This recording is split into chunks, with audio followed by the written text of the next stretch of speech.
نوع انسانی کا ذہن اور فکر کے اعتبار سے ارتقا ہوا ہے.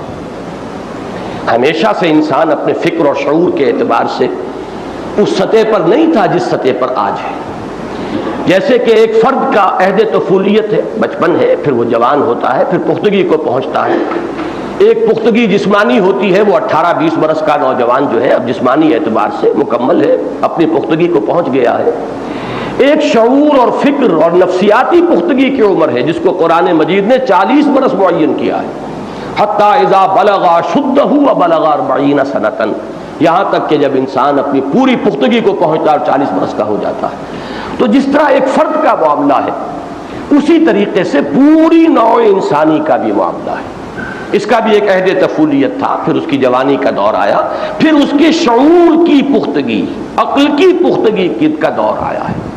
اب ظاہر بات ہے کہ جیسے ایک بچے کو آپ تعلیم دینا چاہیں تو چاہے پرائمری کے بچے کے لیے آپ کسی پی ایچ ڈی کو بٹھا دیں، پی ایچ ڈی ہے، وہ سب کچھ اس نے جو ہے پڑھ لیا ہے، سمجھ لیا ہے، لیکن وہ اس بچے کو تو نہیں دے سکتا وہی سب کچھ جو کچھ اس کے ذہن میں ہے، اسے تو اس کی ذہنی سطح کے مطابق دینا ہوگا.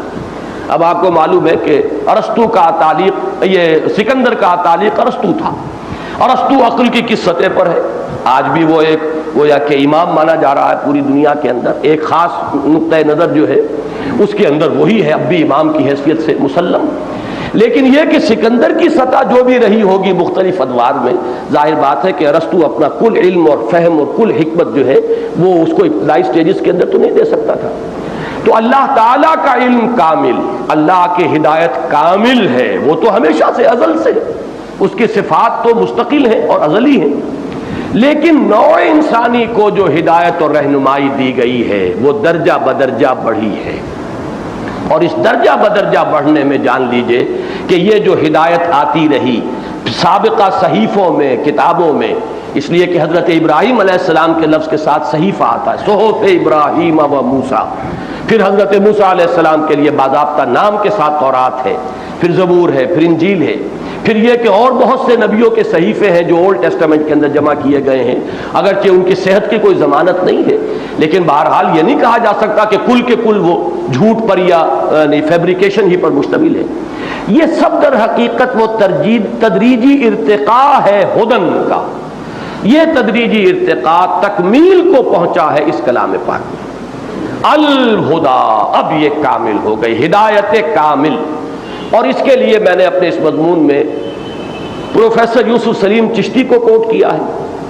یہی میں اب اس وقت نوٹ کرا دوں کہ پروفیسر محمد شریف صاحب کی جو کتاب ہے فلسفے کے موضوع پر، تاریخ فلسفہ پر، انہوں نے کوٹ کیا ہے.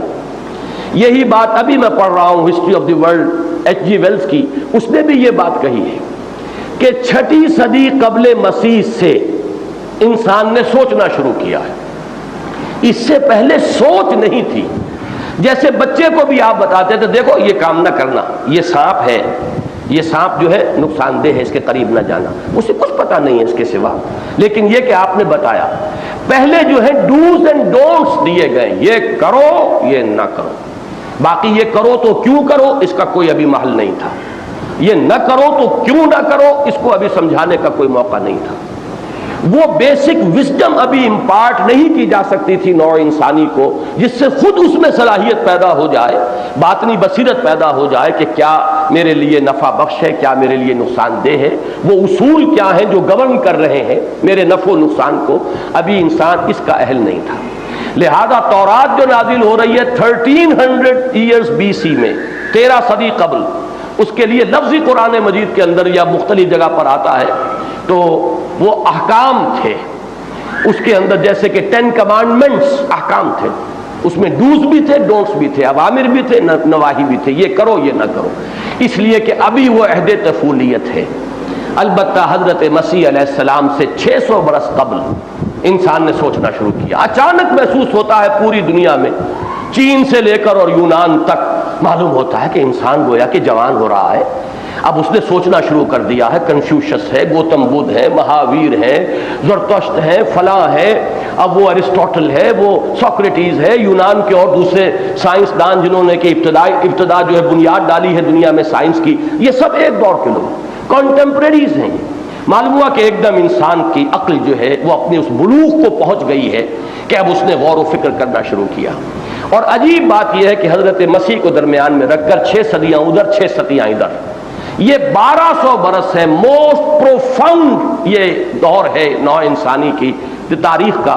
اگر اس کو ایک انسان سمجھے، جیسے کہ صوفیہ انسان اکبر کا ایک لفظ استعمال کرتے ہیں کہ یہ پوری نو در حقیقت ایک فرد کی حیثیت رکھتی ہے، تو اس کی زندگی میں یہ 1200 برس ہیں جس میں کہ اس کی سوچ شروع ہو کر اور انتہائی درجے تک پہنچ گئی ہے.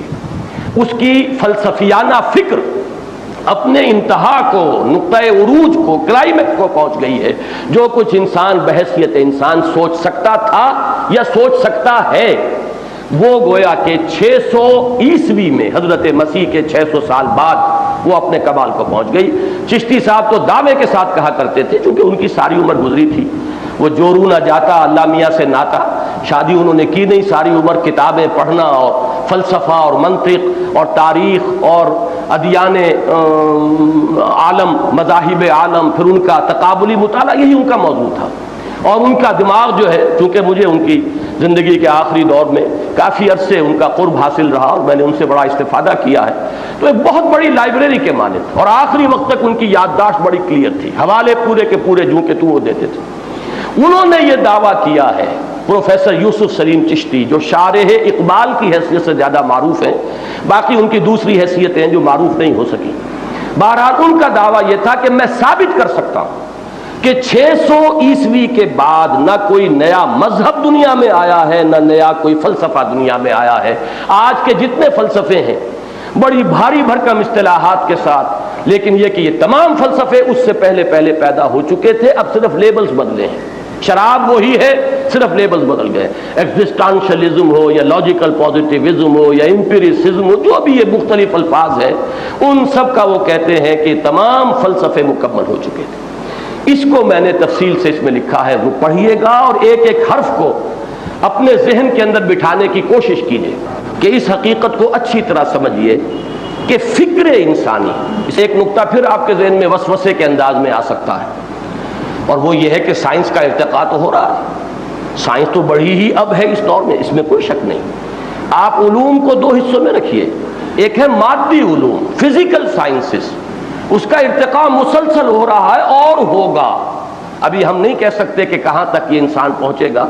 اور واقعہ یہ ہے کہ جن چیزوں کی خبر دی ہے حضور صلی اللہ علیہ وسلم نے، دجالیت کے عنوان سے، یہ سائنس ان دجالیت کی ان تمام حدود تک پہنچ کر رہے گی. یہ تو ہے اس سائنس کے ارتقاء کا معاملہ. لیکن فکر اور شے کا نام ہے، فلسفیانہ فکر، وہ جو پوری کائنات اور اس کی حقیقت کو ایک حقیقت بسیطہ کی حیثیت سے سمجھنے کی کوشش، اور اس کی جو اصل حقیقتیں ہیں ان تک پہنچنے کی کوشش، جس کے بارے میں وہ شعر میں نے آپ کو سنایا تھا کہ حدیث مطربو میں گو و راز دہر کم ترجو کہ کس نقصد و نقشاید بحکمتی معمارہ. یہ راز دہر جبکہ تجھ بن نہیں کوئی موجود، پھر یہ ہنگامہ ہے خدا کیا ہے، ہم کون ہیں، کائنات کیا ہے، ہمارا اس سے رشتہ کیا ہے، یہ خود بخود بن گئی یا یہ کوئی اس کا بنانے والا ہے، کوئی بنانے والا ہے تو اس سے ہمارا تعلق کیا ہے، ہماری زندگی بس یہی زندگی ہے جو اس دنیا میں ہم بسر کر رہے ہیں یا موت کے بعد بھی ہماری کوئی زندگی ہے. تو یہ تمام وہ مسائل ہیں کہ جن کا سائنس سے کوئی تعلق نہیں.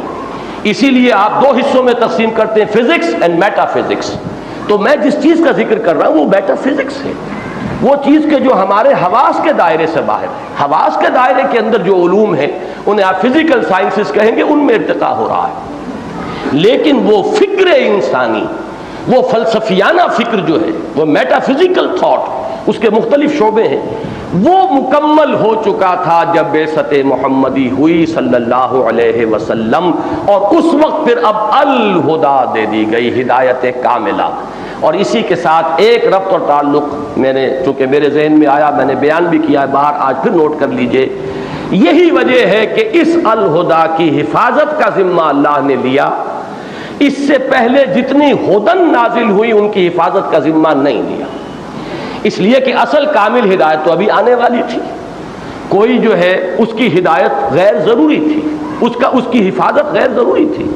کوئی اللہ تعالیٰ کو میوزیم نہیں سجانا تھا، اصل شے تو ہے ہدایت. اور ہدایت چونکہ ابھی یہ تدریجی ارتقاء ہے اس کا ہو رہا ہے، تدریجی مراحل طے کر رہی ہے یہ ہدایت خداوندی، اللہ کے علم کے اعتبار سے نہیں، نوع انسانی جس کو ہدایت پہنچانی ہے اس کے ذہنی اور فکری ارتقاء کے اعتبار سے۔